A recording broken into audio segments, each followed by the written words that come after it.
Finally आज मी hair wash केला. आता तुम्ही असा विचार कराल, की मी असं का म्हणत आहे? तर 2 ते 3 दिवस झाले मला हेअर वॉश करायचा होता. पण थंडी एवढी जास्त आहे ना, की माझी हिंमतच होत नव्हती हेअर वॉश करायला. पण आज हिंमत करून हेअर वॉश करून घेतला आणि त्यानंतर लगेच 1 चमचा आमलाब्रश खाऊन घेतला आणि खरंच खूप जास्त टेस्टी लागतो. तुम्ही नक्की ट्राय करायला पाहिजे. आणि 1 ग्लास कोमट पाणी पिऊन घेतलं. त्यानंतर लगेच केस वरती बांधून दिले, कारण मला मग घरातील बाकीची कामे आवरायची होती आणि तसे स्वयंपाक पण करून घ्यायचा होता लगेच. स्वयंपाक वगैरे करून घेतला आणि माझा आवाज ना आज थोडासा घसा बसल्यासारखा येत आहे, कारण थंडीमुळे तसं झाले आहे माझ्यासोबत.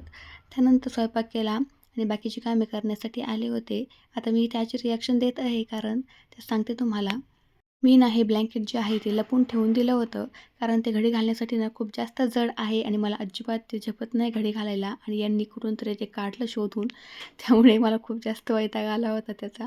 त्यानंतर सगळी कामे आवरून घेतली आणि जेवण वगैरे करून घेतलं पटकन.